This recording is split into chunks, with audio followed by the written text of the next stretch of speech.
Well, good morning. Got to do things a little different this morning. My file was too big to download into Google, so um, doing a little different this morning. I wanted to start with a verse that came to mind this morning.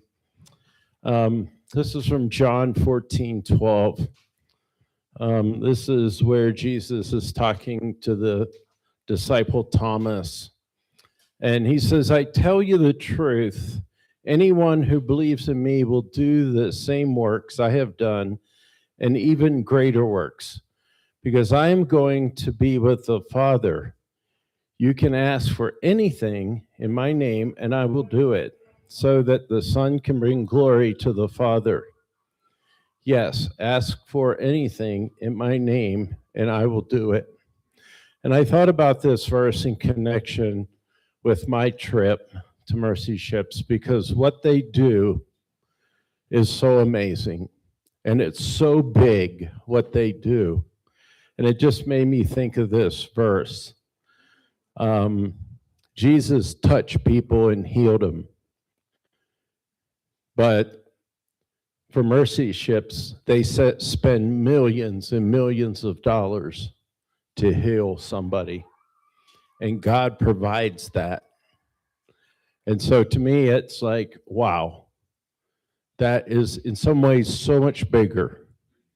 And it takes so much more faith to say, wow, God, are you going to give us enough finances to run 2 big ships for another year?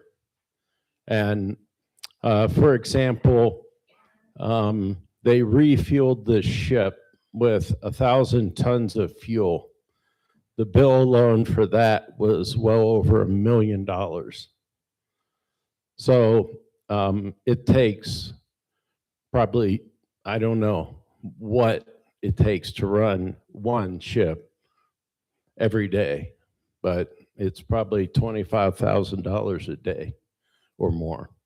So it just the bigness of what it takes to bring surgeries to countries where they can't afford surgeries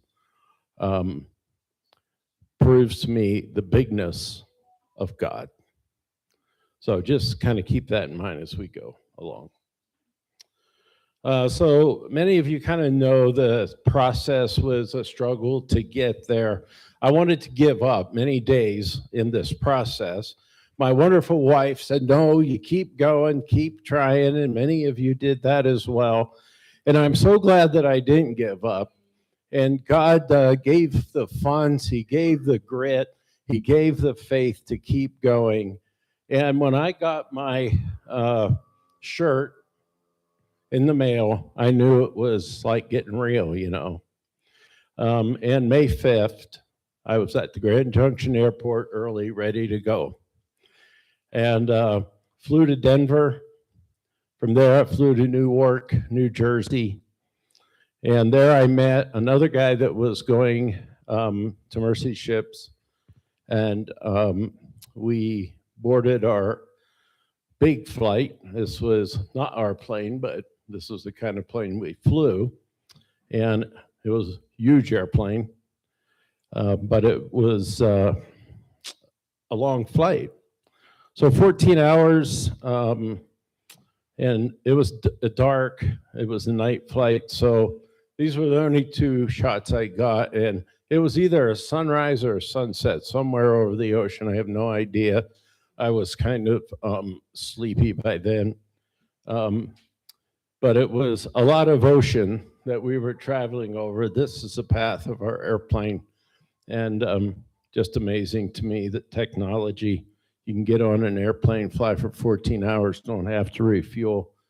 And but we were glad when we got to Johannesburg, South Africa. And landed there in the evening. We had to spend the night in the airport. We could have went to a hotel, but decided just to hang out in the airport. There was no flights to Durban that night. But the next morning, we headed for Durban and landed there. And we met the Mercy ship staff that had came to pick us up, and about a 3/4 hour drive, we ended up at the shipyard where the ship was. And that was my first view of the ship that would be my home for the next 5 weeks. And up the gangplank, dragging all my luggage. And I thought at the top, I packed too much. So yeah, we got all settled in, had to sign some forms, got our pictures taken, got our badges, our key, got shown to our cabins, had a tour. So yeah, it was the first couple days. I was like, okay, God, what did I just do? Why am I here? But after that, after I got settled in, it was like, yeah, I can do this. This is cool. So yeah, it was good. Next couple days, rest of our team came. This is our team. This was after dinner one night. We went out. So of course, left to right, it's me, Steve. He was from the U.S. And then we have Dan and Olive. They're a couple from Canada. Bertus is in the back. He's from South Africa. He was one of our supervisors. And then Naomi, she is from Denmark. She was also a supervisor. So they both work for Mercy Ships full time, remotely. Well, actually, they're out of the Denmark office. And they both have engineering degrees in shipbuilding. And then Gerrit, he was from the Netherlands. And love my team. They were all great. Really got along. We had a great team. Dan and Olive and Gerrit are alumni. They've done this before. They've done AMPs. By the way, AMPs stand for annual maintenance period. So every ship has to go into an annual maintenance period once a year for maintenance. Okay, so just some pictures from the ship, and I want to kind of hurry through these. I got lots of pictures.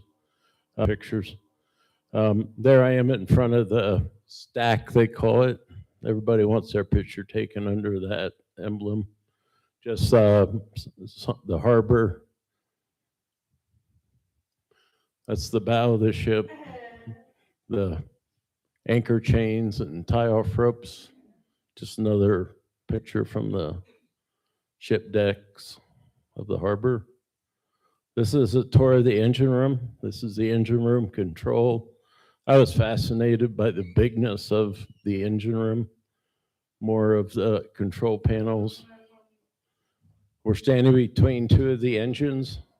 One engine would practically fill this room, and there's 4 of them. 2 engines run 1 propeller. There's 2 propellers on this ship. Each engine produces 3,000 horsepower. So that's a lot of horsepower. That other picture is either exhaust or air intake. I'm not sure which. Or air intake. I'm not sure which. Do I look like a mechanic? All medical waste has to be incinerated, and that's an incinerator. It burns hot enough to melt needles into ash. They cannot leave medical waste in the countries that they visit. It's too dangerous. People will go through it, and that's not healthy. I think that's a clutch. Whoops. That other picture is the drive shaft, and they're huge drive shafts. So this is a picture of a barbecue. So the shipyard that the ship was in, they were invited there by Dormac, who was the ship or the shipyard company, and they did a lot of work on the ship that needed to be done. And So they threw a big barbecue for us on deck 8. This was the first time I was able to see some of the families that live on the ship because they were living off the ship at the time. So it was cool to see kids and the families that normally live on the ship. That lifeboat holds 150 people. So that's kind of cool. That crane lifts 12 tons, just in case you're interested. I don't know why I remember these things, but. So I'll just play this. This is of the bridge or they pilot the ship. So here's the pilot room. We're getting a tour. Hey guys. So I don't really want that on. So yeah, this just that ship had just came in. I think it was a fishing boat.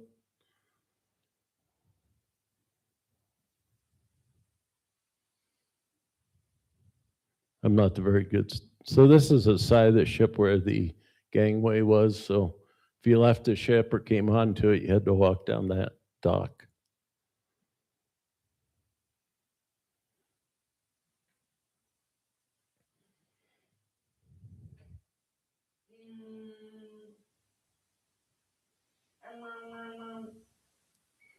So all the controls have been updated on this ship. So it has autopilot, so they can just set course and the computers will drive the ship basically.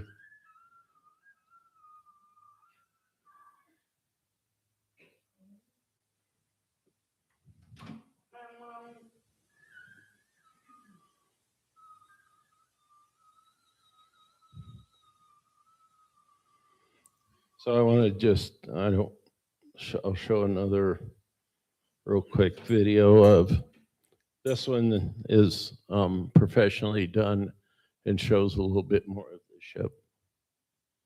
Oops.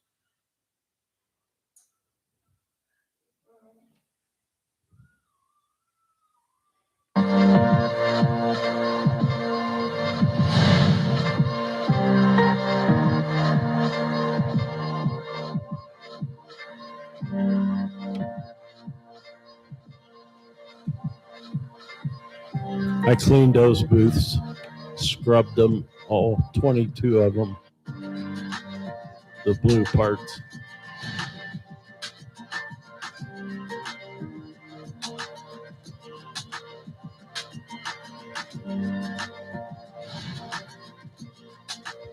Really good, cheap coffee. My favorite was double shot cappuccino. Long, whatever that meant.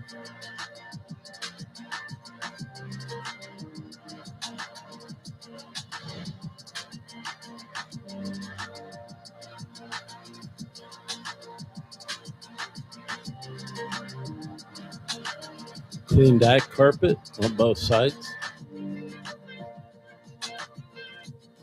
Did a lot of puzzles. Cleaned that carpet. That's a huge room. That's where they have all their church stuff, meetings.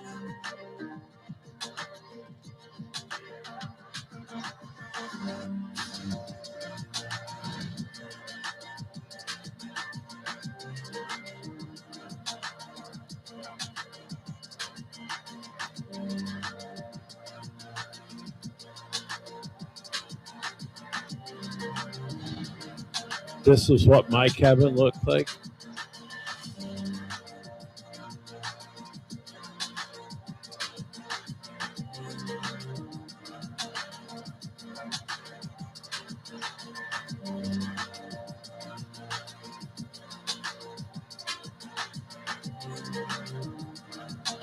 The swimming pool was not in operation when I was there, unfortunately.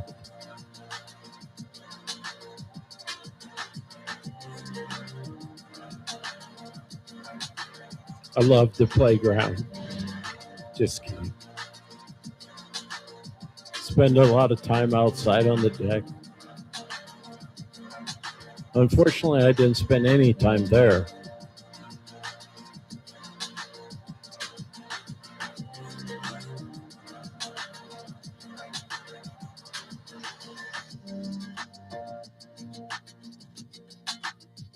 clean those carpets.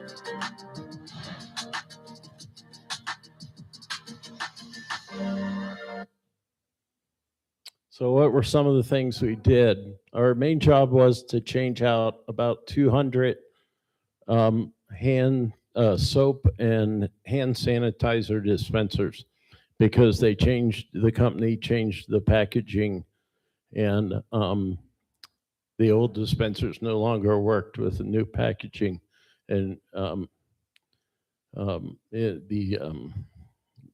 new inserts or whatever. So that was one of the things we did. The other thing we did was in AMP, they did a lot of work on the ship. So really, really dirty work. Replaced some water systems, and just, it was nasty, dirty work, dust everywhere. So all the floors had protective covers on, masonite or this paper stuff. So one of our jobs was to take all of that up and to vacuum underneath it. And we're doing that right there in the dining room. And that's when we were done. This was the other thing I did towards the end, which I mentioned before. Because they had them covered with plastic, and they left black marks like that, air bubbles. So I am scrubbing them, and it is not coming off easily. So I have 3 to do, and then we have to do some other ones. So 22 of them altogether. anyhow, that's what I'm doing today. So what did a day look like, a normal day?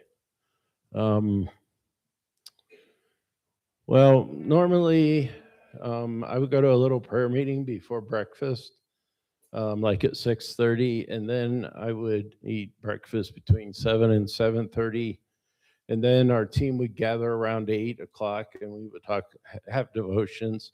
Then we'd talk about the day, get everything lined out, what we were going to do. And then we'd go to work. And then mid-morning, we'd have coffee.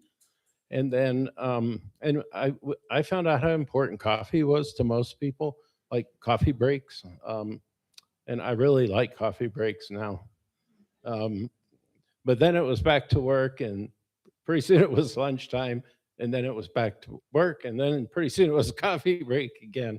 And then 5 o'clock rolled around, and then it was shower time. And by then I really needed a shower, and everybody else knew I needed a shower. And the rest of the evening was kind of just relaxing. There was a lot of games going on, puzzles. Sometimes they'd show movies. Sometimes you go into town, or just hang out. There was a Seafarers mission close by. You could go over there, hang out, play pool, play ping pong, or just do whatever. A lot of times I just would journal or read my Bible, sit on the deck, do my devotions or whatever, or just sit around and visit with folks. On Thursday mornings, there was all deck hands meeting. They would do worship and then a short talk. Somebody would give a little sermon, and a lot of times it was on the deck 7. Sometimes it was in where they did church, and then the captains would give important updates and stuff like that. I've been asked whether there was a lot of spiritual input, and there wasn't, because in AMP it's a very skeleton staff. So like the chaplain, he usually, when it's in field service and there's 400 people on the boat, the chaplain would have, maybe 2 or 3 staff. And if you have 4 people on 400 people in the boat, you got people that can play guitar, you got people that can do sound.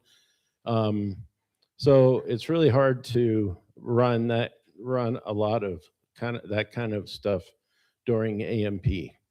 So there wasn't a lot a lot of stuff like that. But when it's in field service, they do regular Thursday night services and other things in between that because they have the people to run them.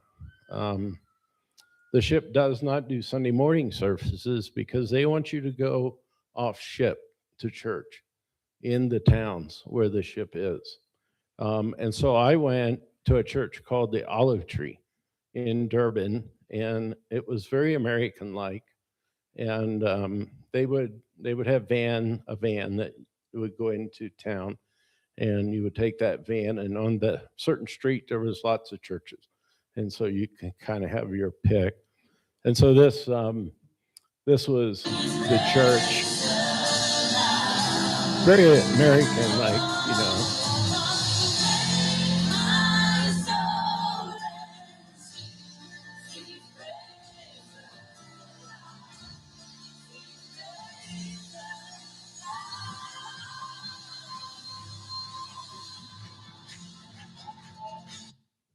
I think they had two services, and the preaching was really good. I felt like it was biblical, so that was kind of my spiritual input. Um, Drills, we did have drills every Wednesday, and mostly we had drills off ship. We would come onto the dock, and they would just count us, make sure we were all there, and they're spraying fire hoses. And there was one other type we had that was called on at sea fire drill, where you had to go to a certain place on deck 7, and you were assigned a lifeboat, and we had to put on life jackets. Um, that was interesting. But so anyhow, that was, it's better to be safe than sorry, right? So did we ever get off the ship? Yeah, we did. Every weekend they would have excursions. They would either go to like malls or farmers markets or the beach, and they were always safe places. Security was very keen about that. They would not let us go any place where they feel we were safe, which I was thankful. I wasn't very good at that, about taking pictures where I went, but this, we're headed to a safari. It was a pretty small one, so they didn't have any of the big 5 dangerous animals that could eat you. But these are some shots. They had some Zuni dancers there, and we saw zebras and wildebeests and giraffes and, I don't know, gazelles or impalas, and they had some other species of those kind of animals. I think we saw some warthogs, had more crocodiles than you could count, and lots of snakes. Our team also took a weekend away, a long weekend, and we went to rented an Airbnb about 3 hours outside of Durban, went out in the mountains, and it was beautiful. Um, the house, this is the Airbnb, and it's an old house. It was built in 1888, I believe, and it was just a beautiful setting. Here's kind of We are at our African Airbnb. Isn't this gorgeous? It's not a very good picture, but I don't know what kind of bird it is. You'll hear it, I think.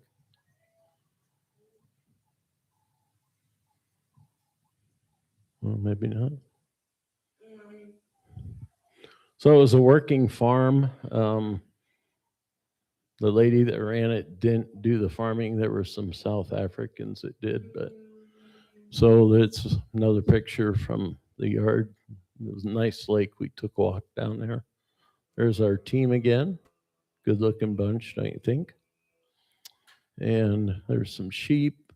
They had sheep, cattle, and one bipolar goat that I love to mess with. He needed to see a goat shrink. And this was on our way home. And we stopped and had a nice lunch, and we were back at the ship. Well, let's see, what's next? Okay, so Easter was cool. They had Easter at the Seafarers Mission. They bussed everybody from the ship to here, which wasn't a long ways. And there the chaplain's giving the message. And it was like a full day deal. They had a barbecue, or in South Africa, they call it a braai. I have no idea why they call it a braai, but that's what it is. And they also organized like a soccer tournament, and they did it in such a way that you could play whether you're old or your skill level. But the last game was pretty high skill level, and they were pretty intense. A bunch of the African guys were playing, and they're good. A bunch of the kids that live on the ship, they have an academy on the ship. So if you want to be on the ship and you're a school teacher, that's an option. There's a lot more kids than that, but the trees are pretty cool too. Here's some of the soccer game. The goalie there is from Virginia. Him and his wife they were neat people.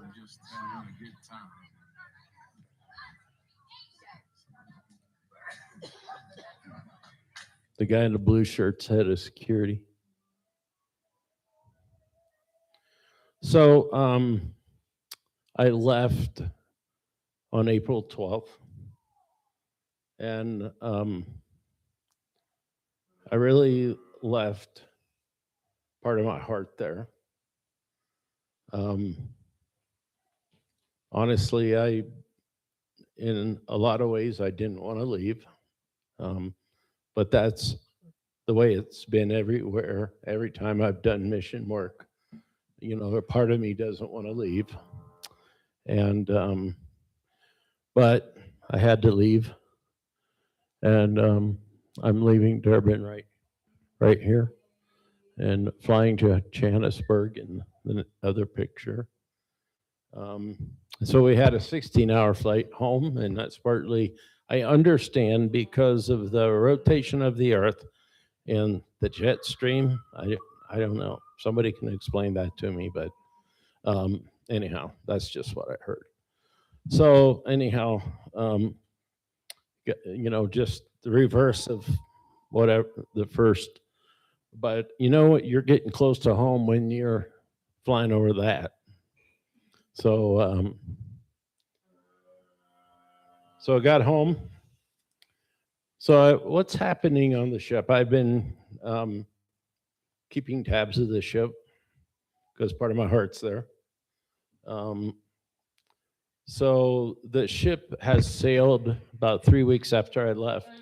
It sailed from Durban up to Tomamasa up there, and that's where it's at, and that's where it will remain and do surgeries. And my friend sent me this from the ship. This is when they docked. There was a big celebration, and they waved flags and stuff from the ship. I recognize those two girls.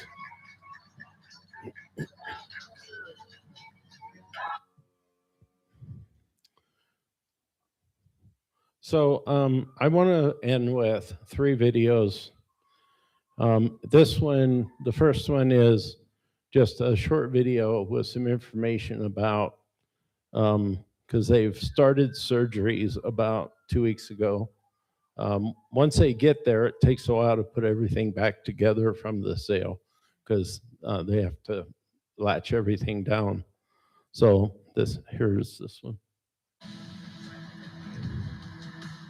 After 10 weeks of patient selection, we are so excited to be welcoming our first arrivals of patients onto the Africa Mercy here in Madagascar.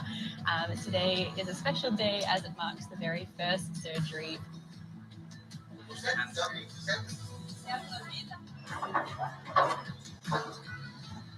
Surgeries are starting today. Surgery starts today. Manung kalwanzani ni pandidinan tito na demi Francisco. Almost there.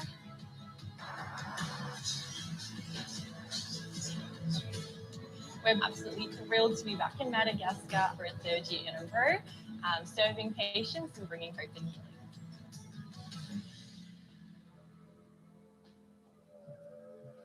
So the next one is actually from 2024, and it kind of points out the importance of AMPs, and it's another reminder of what it's like to come into a country where they're excited about having you there.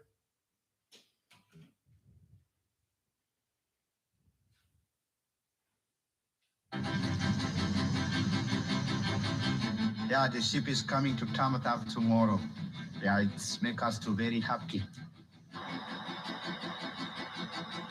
Today we witnessed the arrival of the Africa Mercy into the port of Toamasina. Our arrival was so fun. We got to see the flags waving and the greeting. We had people dancing and just a lot of joy and excitement, recognizing that this is the culmination of a lot of work. A lot of people have been working really hard to make this happen. The reason we do what we do is because there is such unmet surgical need in these countries, and Madagascar is one of those countries. This is a really unique time because we came in yesterday to a country that we have history, and we've seen God at work in these rooms, in this hospital, and we want to see that continue. And to do that, we actually needed to spend some time upgrading some of our equipment, upgrading some of our facilities to be able to continue to do that into the future. Because our ships are essentially platforms for doing great work. We do have to make sure that the platform works. That's why we've had to do all these upgrades. But without the people, the platform means nothing.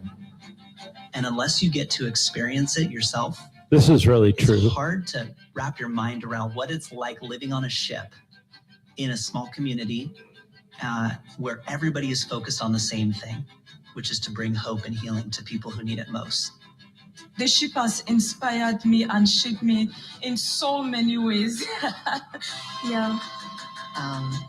To bring the joy into someone else's life when I've received that joy myself is why I'm here. When you come with mercy ships, you get spoiled for the ordinary, and your life will be changed. You will never go back to what you were before. And so I think it's an incredible experience.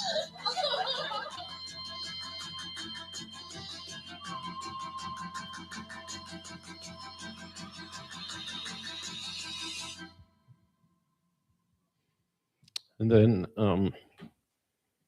this next story, I think I want to end with this because it really shows the heart of mercy ships. And honestly, it's why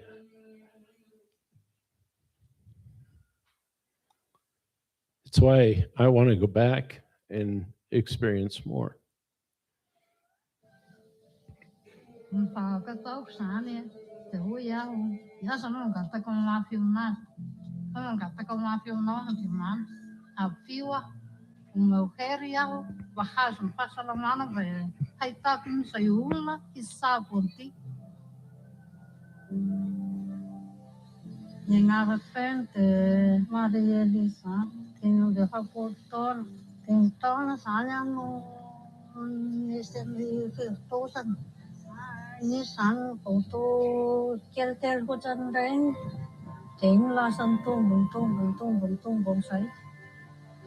Rajan Fokun Serenation, Trunga Shanan Shanar, Chamarari ki buying Tumpiad. In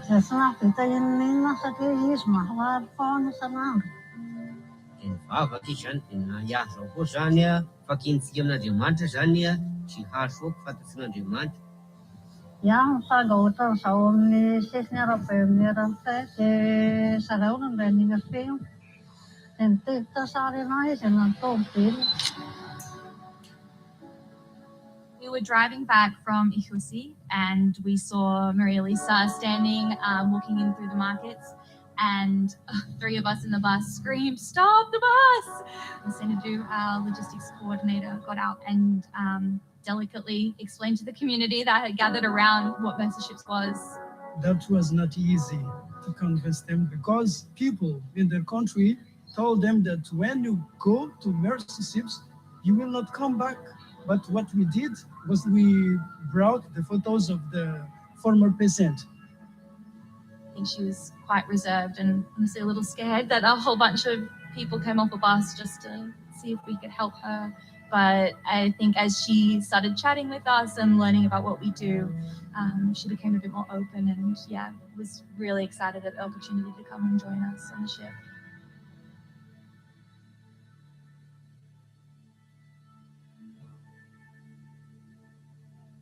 So Maria Lisa has a mandibular tumor. It can be life-threatening as it grows. So it was a benign tumor, but the size of it can cause immense amount of issues.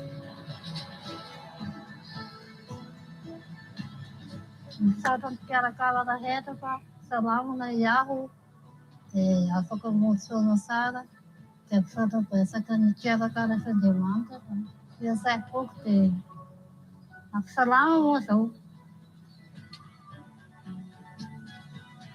En ferna tani shan ya falia san setia fernin ko salama san fat tena fal san ya. The story of Maria Elisa, it reminds me to the story of Bartholomew in the Bible. Bartholomew was blind. He was sitting by the roadside as well, like Maria Elisa did. It's just an incredible experience to witness, like even that small miracle happened. Like you are meant to be here. She was meant to be on that side of the road. eh kana ya san kana ni na demanda pa men kita dia bala yahu sa kana ta ta na ya na ga ta ta na mo so ta na wa han demand na ha si pa sa na na tung na de de ya na ko na ko sa la na ti so te so ta na wa tung.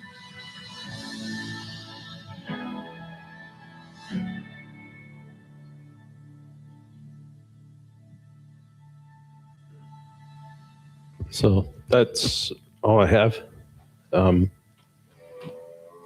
It just makes my mind go back to the verse that I started with. That, a story like that makes you think about the fact that Jesus says we will do greater things. And a story like that makes you think about that. Because that's an amazing story, and there's thousands and thousands of stories like that. As I was looking for stories, it was hard to choose which one, because there's just so many. And I didn't look up any statistics, but how many surgeries Mercy Ships has done over the years since they started. But I know it's thousands and thousands and thousands. And I did a little research just through AI. In 2011, to run the African Mercy alone cost them 6 point something million dollars, which equated to $16,000 a day. But it said that was 2011, and they figured in today's money it would probably be more like $25,000 a day. And they had no idea what all that included. So you think about the numbers, and that's the thing I walked away with, was how big God is. And how much he cares for those people that need those surgeries.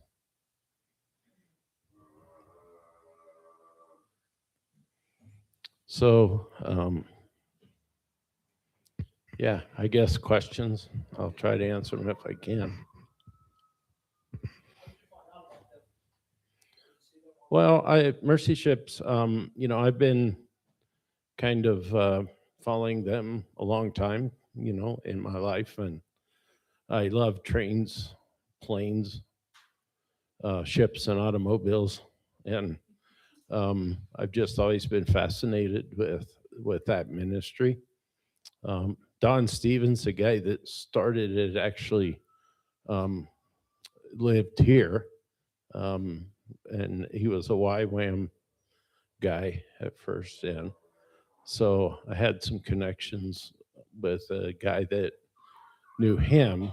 So yeah, it was always kind of on my radar, I guess. Grand Junction. And so me and Glenda had a friend that went. She was a dental assistant, a hygienist assistant. And when she retired or semi-retired, she went. And I was like, oh, well, if she went, maybe I can. So you apply, just apply. And so, yeah, that's how I. No, it's all free. Yes.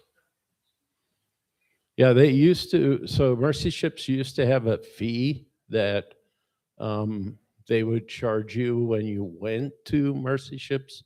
They had, but since COVID, as I understand it, some wealthy benefactor has offered to pay all of those fees.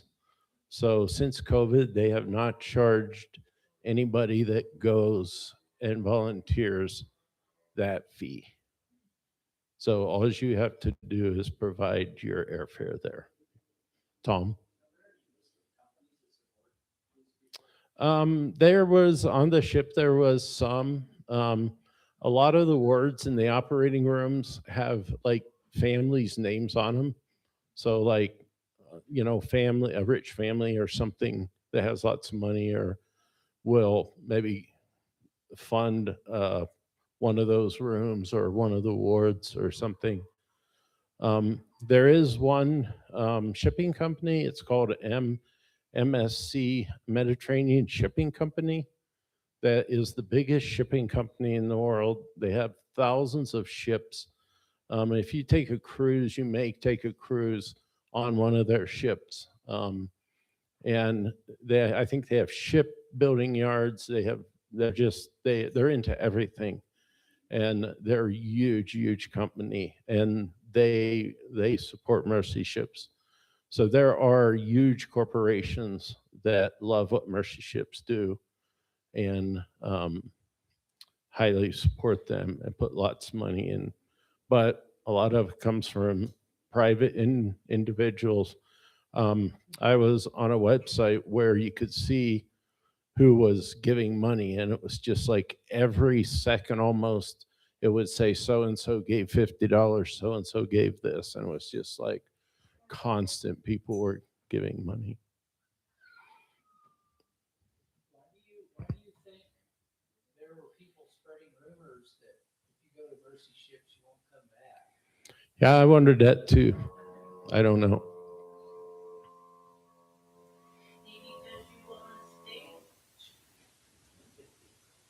Yeah, that would be something to look at. I don't know. My thought is that it could be just some of those countries may have a Muslim element, or I don't know, somebody that's not favorable to them.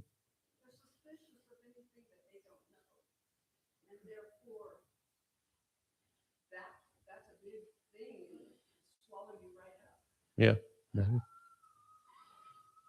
I didn't have time to research that, honestly. I will, though, because I'm curious. Mike?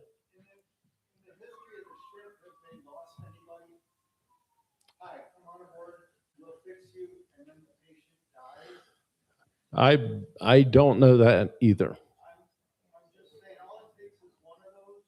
Yeah. Yeah. I can't imagine that they haven't. I mean, anytime you do surgery, you're going to have a risk, right? I mean, that's why. So earlier on in Mercy ships, they would just pull into port and they would set up triage tents, and people would just come out of the woodwork, and they would triage them right there. And they almost had riots because they would have to turn people away because, I mean, they have a hospital ship, but it's not like a hospital, where you have a lot of extra tools. So they would look at people and say, yeah, we can't really operate on you with what we have here. And so they'd have to turn them away. So what they do now, like she mentioned, they have teams that go into the country and go throughout the country before the ship gets there. And when the ship gets there, they know who's going to get a surgery, when they're going to get the surgery, so they don't have that kind of problem. And I think it helps with them also getting surgeons to come to the ship so they can organize that better.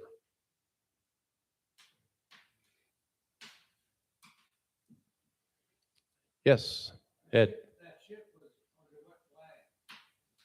I think it's under Malta or, Malta, I believe, is a flag it flies under.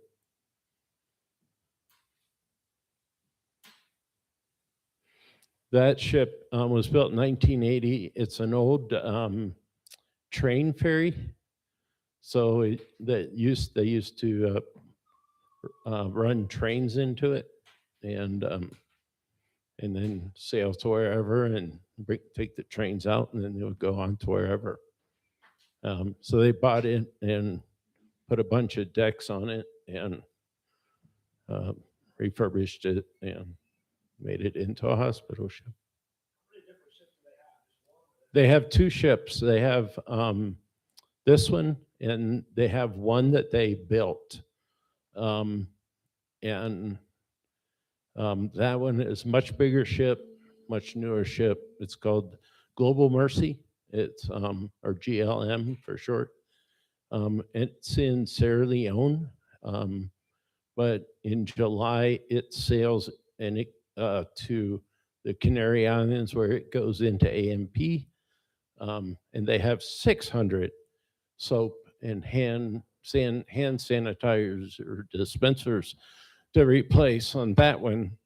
And I tried to get on that team, but everybody wanted to be on that AMP crew because it's in the Canary Islands. Go imagine.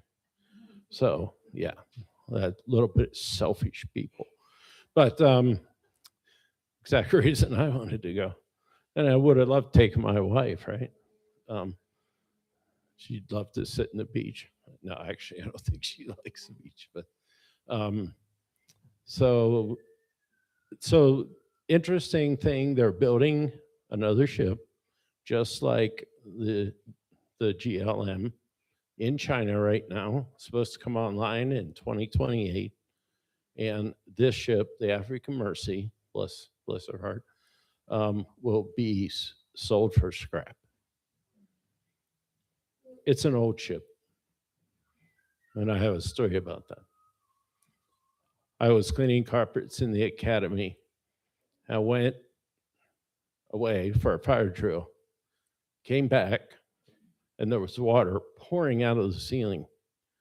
So I called one of the engineering guys, and there's always water coming out of everywhere on this ship because of condensation in the air conditioning system. And he goes, oh, it's probably just condensation. I said, well, I don't think so. He said, well, I'll be up in a little bit. I called my supervisor, Naomi, and I said, I think you better come look at this. So she came up. She goes, yeah, this isn't condensation. And so she took a video of it, sent it to him. And pretty soon there was 5 engineering guys there. And what they discovered was they had just ran the fire hoses. And one of the guys in our team tasted it and it was salt water. So we knew that it had been pumped out of the harbor probably. And so what had happened was when they turned the pumps on, it was a line that was going out to the outside of the ship where they hooked the hoses up to it.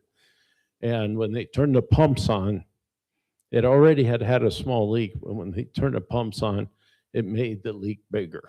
And so it was shooting water out. And so the captain eventually comes and he just looks at it and he goes, "She's an old ship." So there's the point. It's time for her to go away. So what would you do if you go back? Well, I'd want to go, if I go back, I would love to sail with the ship and actually be there while it's in field service.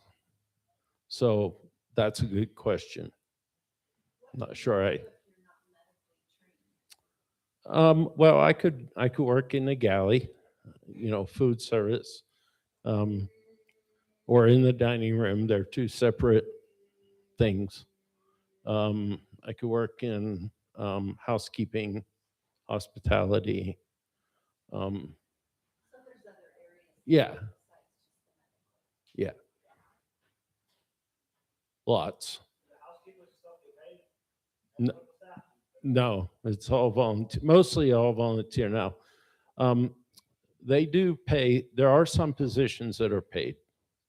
Or some people get stipends, but I've heard those are getting cut and going away.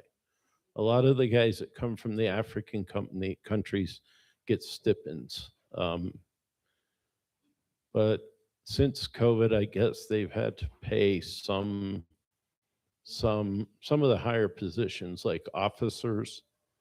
You just don't want a lot of turnaround in some of those positions to run a ship.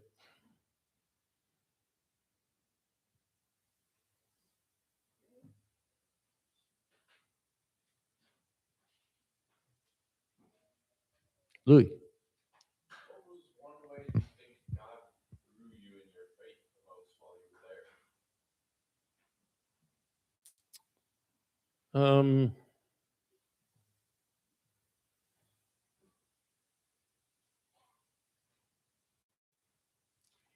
I think just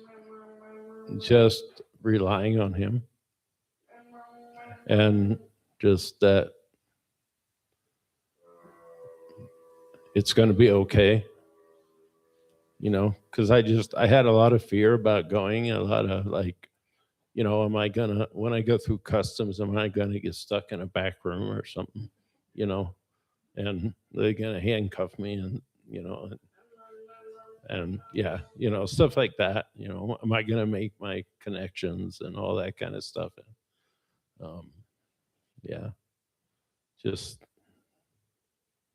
I think when I got back, I just kind of went, oh, I made it. God was with me all the time, and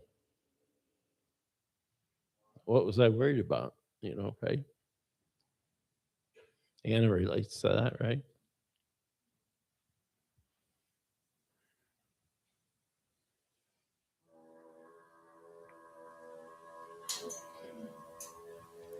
Anything else?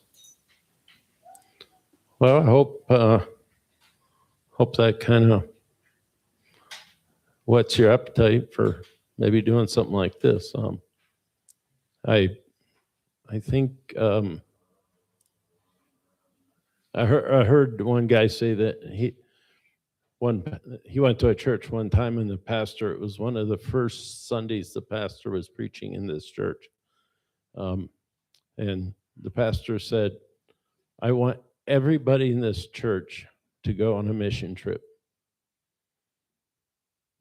And I think I would say that I would like everybody to go on a mission trip because it changes your perspective. And I just think it's really important. And it doesn't have to be halfway around the world. go to Mexico, build a house. I know like Michael goes someplace in this country and works at camps. Go to Mountaintop Retreat and help Kenny put a roof on, something. So I know Anna's went, and Louis does stuff like that. Casey Ray's went. But it's just, so anyhow. All right. I guess we could ask for prayer requests or any other comments that you have about what I said that aren't questions.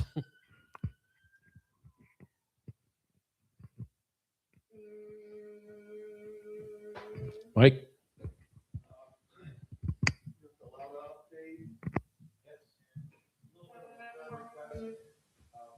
Her request for her patients.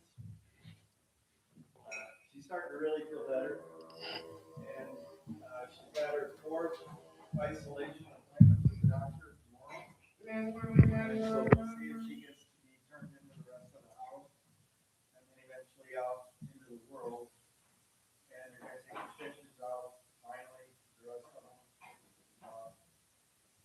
Again, thank you all for your prayers. And things are just turning out better than one could ask for. And so, if they're reducing her medicine, she's got a normal person. She's got blood pressure like a 25-year-old healthy person, which she hasn't had in 12 years. So a lot of good things are coming of this. She said no videos for anybody for a while because she can't get her hair done. But she said hello and thank you.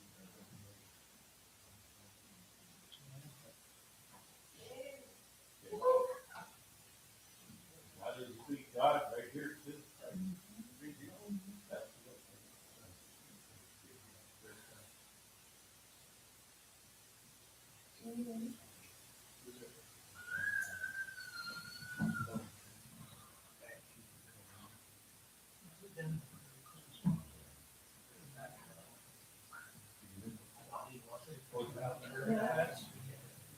Any other prayer requests?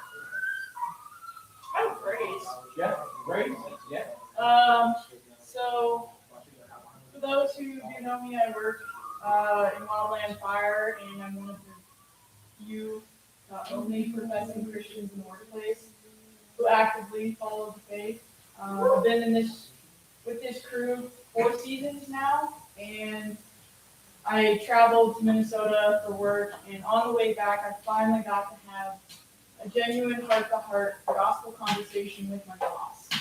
And so I know that the Lord is at work in that, and it wasn't an argument, it wasn't a debate, it was just two people talking about what they believe in, and I could finally share Jesus in a safe place, where I wouldn't hated for it. So I just want to praise the Lord that essentially my boss opened the door for that conversation, and that boldness has reward. So I just want to give praise for that.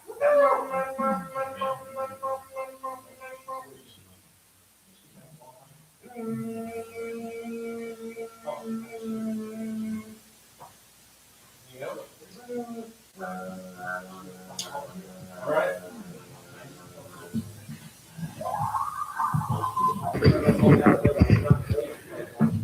Okay, so for 3 weeks, we've been warning you, we're getting a new